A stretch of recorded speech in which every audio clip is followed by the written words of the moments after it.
Merci de choisir Walfadjri pour vous informer. Il est 20h, c'est parti pour la grande édition du soir. Au sommaire de ce journal, la lutte contre un troisième mandat d'Alpha Condé en Guinée atteint le Sénégal.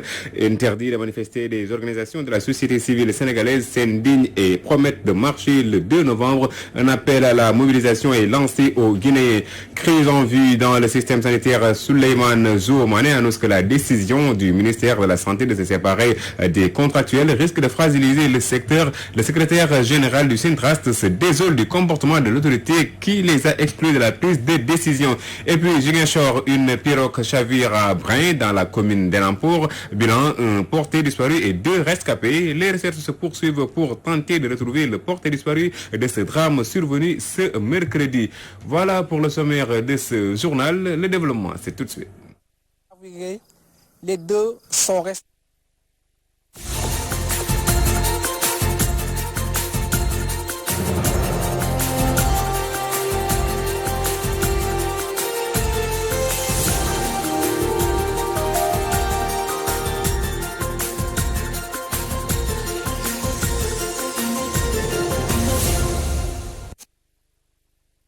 Merci de choisir Walfadjri. Mesdames et messieurs, bonsoir et bienvenue. Les structures sanitaires vont vers une crise profonde et les patients vont beaucoup en souffrir. L'alerte vient du secrétaire général du Centrast.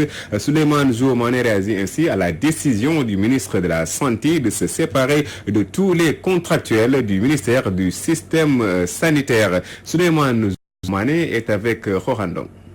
Et nous considérons que des décisions de cette nature, si elles doivent être prises, doivent avoir l'assentiment de tous les partenaires sociaux.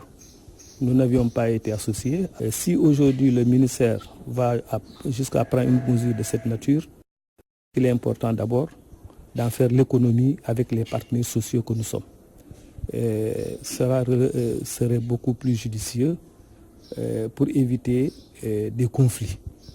Parce que si le ministère maintient sa position comme telle, je pense que le système hospitalier va aller vers des turbulences sans lendemain. Vous savez pourquoi? Aujourd'hui, malgré l'effectif que nous avions dans les hôpitaux respectifs, à Dakar, les populations peinent à avoir des soins en temps T. Quand vous partez à l'hôpital à 8h, c'est à 14h, 15h que vous quittez l'hôpital, du fait d'un manque de personnel déjà, qui est criard. Si à cela on ajoute également l'arrêt de travail de l'essentiel de ce personnel, je pense que les hôpitaux vont aller à l'arrêt. Et ce serait dommage. Et là également, je pense que ça doit interpeller la conscience collective, surtout la conscience des autorités. Vous ne pouvez pas employer des gens qui pendant 20 ans, 10 ans, 20 ans, continuent à percevoir les mêmes émoluments, qui n'avancent pas. Des jeunes Sénégalais qui ont été formés, parmi eux, c'est des médecins, des sages-femmes, des infirmiers d'État, des techniciens de labo, etc., etc. Le personnel administratif qualifié, des gens qui ont bac plus 4, bac plus 7. Aujourd'hui, décider de les mettre dans la rue, mais ça doit interpeller la conscience de ces autorités. Interdit de manifester au Sénégal pour dire non à un troisième mandat d'Alpha Condé en Guinée. Les organisations de la société civile sénégalaise s'indignent et annoncent une grande marche le 2 novembre. Guy Marius Sagna et ses compagnies ont fait face à la presse cet après-midi et ont appelé les Guinéens de Dakar à la mobilisation. Abdou Khourouss Diallo, compte rendu. Non à un troisième mandat en Guinée, des organisations de la société civile au Sénégal engagent le combat pour soutenir leurs frères africains. Si le président Macky Sall, à travers son préfet, voulait fermer la bouche à nos frères et sœurs de Guinée, Y en a marre, Forum social sénégalais, Gilet Rouge, Africa, Diom, Frappe France Dégage, etc. Cette fois-ci, c'est nous qui appelons à une grande manifestation. Je veux que ça soit clair. Ce ne sont pas les frères et sœurs de Guinée qui invitent à manifester le samedi 2 novembre à partir de 16h de la place de l'Obélisque à la RTS. C'est nous, Sénégalais. Pour dire non, pourquoi est-ce que ces présidents-là gardent le silence. Il s'agira de lancer un signal fort aux dirigeants africains. Il reste 1 an et ils veulent nous proposer une nouvelle constitution. Ça veut dire que le projet-là ne passera pas. Peut-être c'est un clan qu'ils essayent de mettre en place tous ensemble, que ça passe en Guinée. Et on l'a souligné, si ça passe en Guinée, ça peut passer en Côte d'Ivoire. Si ça passe en Côte d'Ivoire, ça peut passer en Gambie, comme au Sénégal. Donc il est temps que la jeunesse africaine, que les Africains prennent leurs responsabilités, qu'on respecte nos institutions. Parce que ce qu'on demande n'est pas beaucoup, c'est le respect de la loi. Le président Alpha Condé, l'un des artisans du départ de Yaya Jammeh, veut aujourd'hui modifier la constitution de son pays en état de fait contradictoire à ce qu'il prétend incarner. Chavirement d'une pirogue à Brin dans la commune d'Enampor. Un pêcheur est toujours porté disparu alors que ses 2 camarades ont été secourus. Les recherches se poursuivent pour tenter de se retrouver le porté disparu. Loïc Sagna, habitant de Brin, est au micro d'Amadi Khalilou Djemé. Hier, c'était vers 10h30 que la nouvelle est tombée. Ils étaient 3 au départ et quand la pirogue a chaviré, les 2 sont sortis vivants, Alexis Djandi et Kalis Djandi. Jean-Marie Biagui, appelé Djondjon, est resté dans les eaux jusqu'au moment où je vous parle. Les recherches se poursuivent pour retrouver son corps. L'homme était jovial, social et très disponible. Une grosse perte pour Brin et pour l'Église. Un véritable militant des heures de Khalifa Ababakar Sall, pour qui n'a jamais cessé de louer ses vertus. Le campus de l'Université de Dakar change de visage à la veille de la rentrée universitaire. Un geste loin de déplaire aux étudiants. Seulement pour ces derniers, il va falloir beaucoup plus que de repeindre des bâtiments pour espérer une année scolaire paisible. Mélanie Aminata Sambi a fait un tour, suivant son reportage. Réflexion à l'université Cheikh Anta Diop, un premier pas salué par les étudiants. Et nous en sommes fiers. D'abord, ça nous permet d'avoir une stabilité beaucoup plus interne. Parce que quand on parle d'études, il faut d'abord la stabilité de la vie étudiante. Ça, c'est un des facteurs clés de l'étudiant. Parce qu'on ne peut pas passer voire 4 heures ou 5 heures de temps dans une amphi et par la suite avoir des problèmes de logement ou problèmes de stabilité interne. Cette rénovation peut contribuer à vraiment nous booster dans nos études et à mieux nous concentrer et à fournir un meilleur rendement. Se réjouissant certes de ces changements opérés au sein du campus, cet étudiant se désole toutefois des retards constatés sur les travaux dans certains sites. C'est un acte à saluer, le fait que donc on a fait des rénovations au niveau donc de ce campus. Mais on constate que les travaux donc on les fait tardivement. Au niveau donc de Colodel, on voit qu'on a démoli tous les bâtiments là-bas. Cet acte donc peut causer problème de logement donc au niveau de campus. Amphithéâtre surpeuplé avec du matériel vétuste, restaurant limité, les étudiants soulignent que des solutions doivent être apportées à cette situation.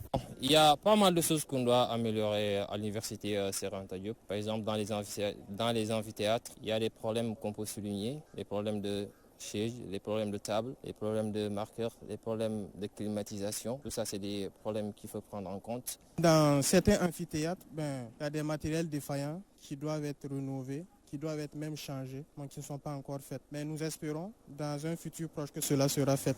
Si donc on multiplie les réseaux, ça sera aussi bon aussi pour les étudiants, oui, parce qu'on constate donc le nombre insuffisant donc des réseaux. Même si les rénovations faites à l'UCAD peuvent contribuer à une année scolaire stable, les étudiants s'attendent à un changement radical au niveau des amphithéâtres et cela le plus tôt possible. Aïda Diallo déclaré persona non grata à Touba et Ngabou. Décision du Daïra Safinatoul Aman.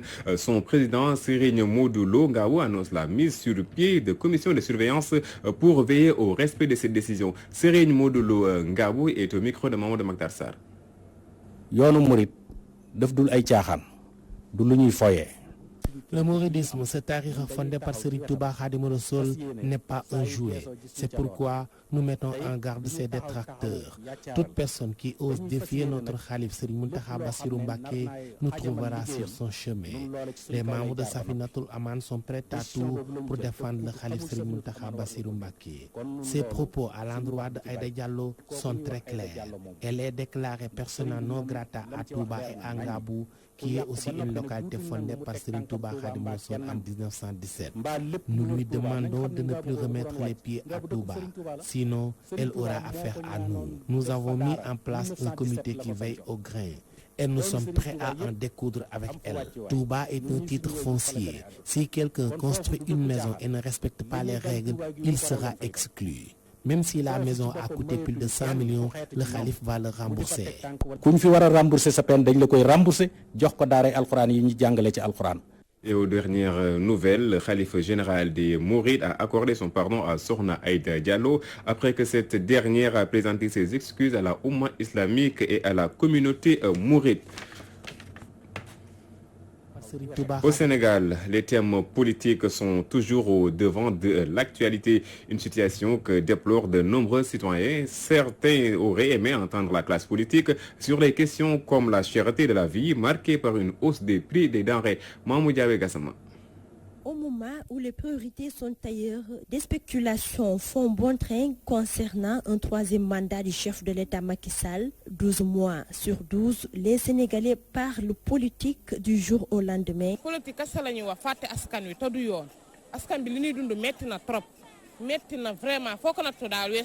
Certains citoyens disent en avoir marre de la politique politicienne et évoquent la cherté de la vie.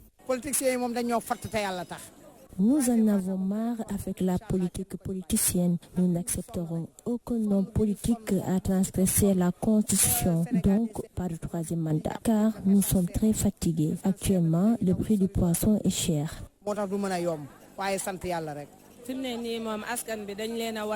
Tout est cher au Sénégal et les autorités doivent soulager la souffrance des populations. Les hommes politiques doivent s'occuper de la vie sociale des citoyens et travailler pour le développement du pays. Le prix du kilogramme du concombre est vendu entre 600 et 700 francs, alors qu'il y a peu de temps, on le vendait à 400 francs. Les clients aussi ont leur mot à dire. La vie est très chère, tout est cher au marché. Nous dépensons de l'argent d'une manière excessive. Faut-il toujours parler de politique? En tout cas, de nos jours, les ménages se plaignent de la cherté de la vie. Ils invitent les hommes politiques à avoir de l'attention pour eux. Et l'actualité internationale prend ses quartiers dans ce 20h et c'est avec Issatine.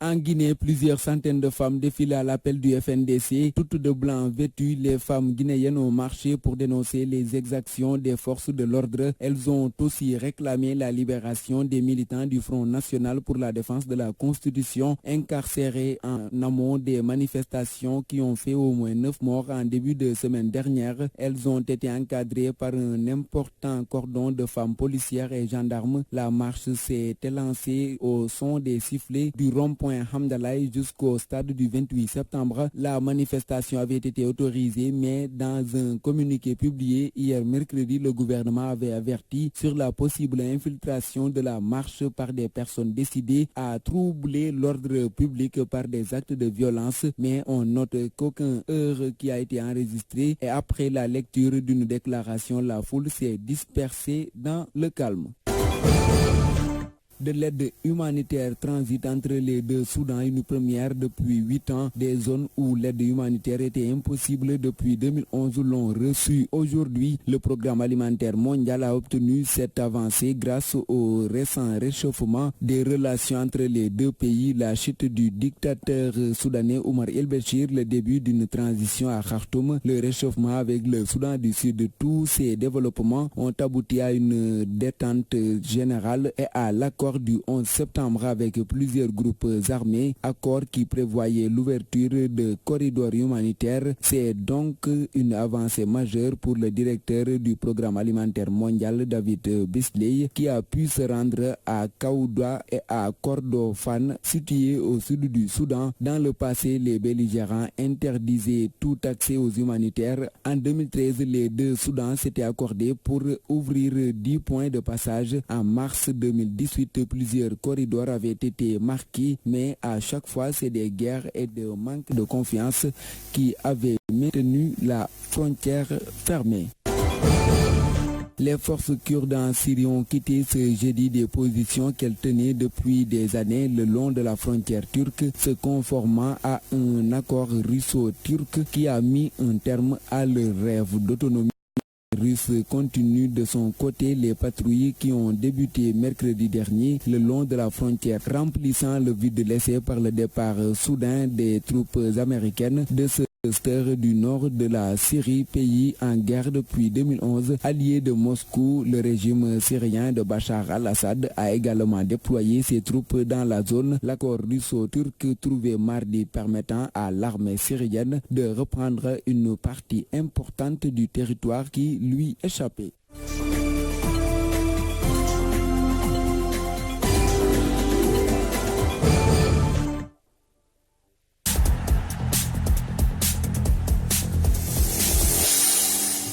Du sport pour terminer, la planification de l'entraînement et la préparation mentale du sportif. Tels sont les thèmes abordés lors de l'atelier destiné à une trentaine de techniciens sportifs qui sont à Louga. Cette initiative du mouvement Doli vise à redonner à Louga son lustre d'antan dans le domaine du sport. Mamadou Saliou Konaté est le chargé de la commission sport et culture du mouvement Doli et il est au micro d'Omar Kairé. àdduna yëpp nangu na ne comme li sport mën a dugal ci réew amul leneen mënu ko donc le président Mamadou Mamour Diallo dafa comprendre loolu bu baax ba nga xam ne dafa jël engagement wu. Tout le monde sait qu'aujourd'hui, le sport est un levier économique. Et conscient de cela, Mamadou Mamour Diallo, président du mouvement Doli, a pris la décision d'accompagner le sport et la culture au niveau de Louga. Il a mis sur pied une commission sport-culture. Et aujourd'hui, nous avons démarré avec cet atelier de partage et de mise à niveau axé sur la planification de l'entraînement et la préparation mentale du sportif. Ces thèmes sont très importants pour un sportif.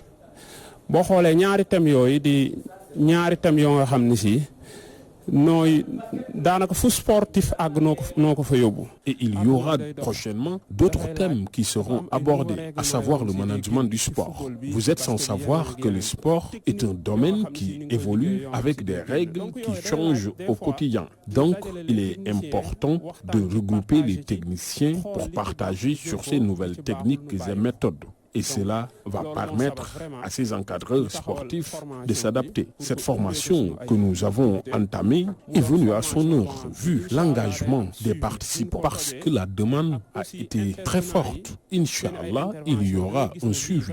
Nous voulons que Louga retrouve son lustre d'antan dans le domaine du sport et de la culture au Sénégal. Occuper place am bi nga xam ne moom la war a occuper ci sport bi fii Sénégal ak culture bi. Et pour terminer, Ligue africaine des champions, Génération Foot vient d'être battue par Zamalek 1-0 au Caire. Pour rappel, les Grenats avaient remporté la manche aller ici à Dakar, 2-1. Donc c'est Zamalek qui rejoint les phases de groupe avec la poule A de cette Ligue africaine des champions. Et ce sont ces notes de sport qui mettent un terme à ce rendez-vous d'information. Merci de l'avoir suivi. Merci à Aïcha Diadjarate qui est de l'autre côté. C'est avec elle que vous allez suivre la dernière partie de l'édition du soir. Merci à vous et bonsoir.